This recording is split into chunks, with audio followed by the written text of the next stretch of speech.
How does a country, a whole society, fall under the spell of an ideology as brutal as Nazism? It's a question we have to ask. Today we're going to unpack the perfect storm of events that brought down a democracy and laid the groundwork for one of history's darkest chapters. All right, let's get into it. Just imagine hearing those words from your own father. It's the spring of 1945. The war is basically over, and a German doctor says this to his wife. You can just feel the terror in that sentence. It's all-consuming. His 11-year-old son, a boy named Helmut, overheard him say it. The very next day, his dad took him out for one last happy day in the woods, and then went home and shot himself. Helmut was so completely traumatized that for 9 years, he wouldn't eat a single meal at home. He was terrified his own mother would poison him. You see, his father had been a devoted Nazi. So what could possibly lead to that kind of horror? I mean, what creates that depth of fear and guilt, not just in one man, but in a nation? To find the answer, we have to rewind the clock, way back to the end of another war. The real story, the roots of all this, it starts in the rubble of World War I. That doctor's guilt didn't just pop up out of nowhere. It was forged over decades in the deep, burning humiliation of the German people. So, 1918, Germany loses the war. The emperor is gone, he's fled the country, and in his place, a brand new democratic government rises up, the Weimar Republic. For a moment, there was this glimmer of hope, a real chance to build a modern, free Germany.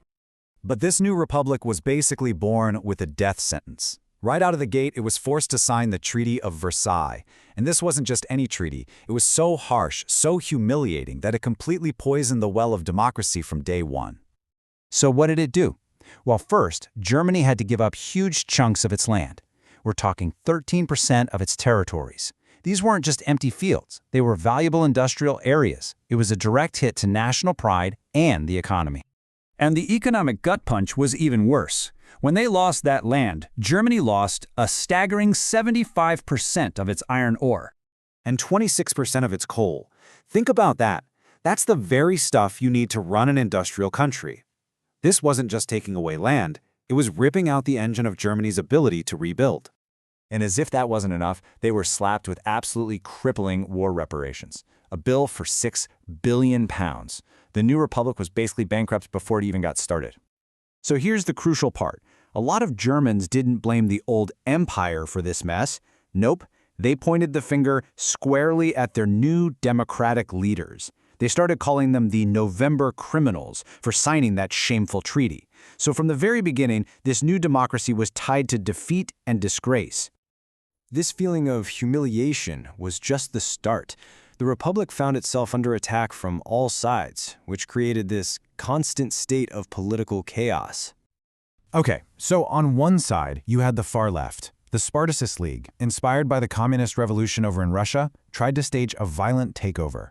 The new government was so weak it had to call in the Free Corps, a militia of right-wing war veterans, to crush the uprising. It was brutal, and it created this deep, lasting hatred between the communists and the Republic's supporters. Now get this, the Republic's own rulebook, its constitution, actually made everything worse. It had two fatal flaws. First, the voting system made it nearly impossible for any one party to get a clear majority. This meant you always had these shaky coalition governments that would fall apart constantly. And second, there was Article 48. This was like a self-destruct button baked right into the Constitution, giving the president emergency powers to just suspend all civil rights, a perfect backdoor to a dictatorship. And here's the result of that chaos. Just look at this number. 20 different governments in only 14 years. The leadership was a revolving door. Can you imagine? How could anyone trust a system that was so obviously broken and unstable? So on top of all the political turmoil, an economic bomb was about to go off. We're talking about a catastrophe that would wipe out the savings of an entire country. Hyperinflation. To pay its massive debts, the government just started printing money, more and more and more of it. And the result? The German mark became totally, utterly worthless. Just look at this. In April 1923, one US dollar was worth 24,000 marks.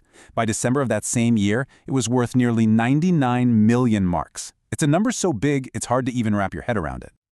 I mean, the whole situation just became absurd. People were literally using wheelbarrows and laundry baskets to carry cash to the store just to buy a loaf of bread.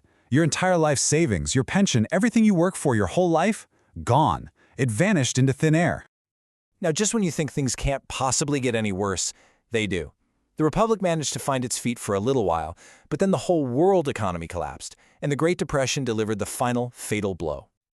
So, for a few years, from about 1924 to 1928, things actually did get better. But, as one historian put it, this stability was built on sand. It was all propped up by short-term loans from America. So, you can guess what happened when the American economy crashed. Germany's came crashing down right with it. The Wall Street crash in 1929 was an absolute catastrophe for Germany. By 1932, the country's industrial production had fallen to just 40% of what it was before the crash. Factories closed, work just stopped. The entire economy imploded. And the human cost was just staggering. 6 million people. 6 million Germans were out of work. Men were literally standing on street corners with signs around their necks that just said, "Willing to do any work." This wasn't just about money anymore. This was a crisis of the soul. The middle class was terrified. Young people had no future. Despair was just everywhere. And here's the key. People lost every last shred of faith they had in the democratic system. It just seemed completely powerless to fix any of it. And that brings us right back to the beginning.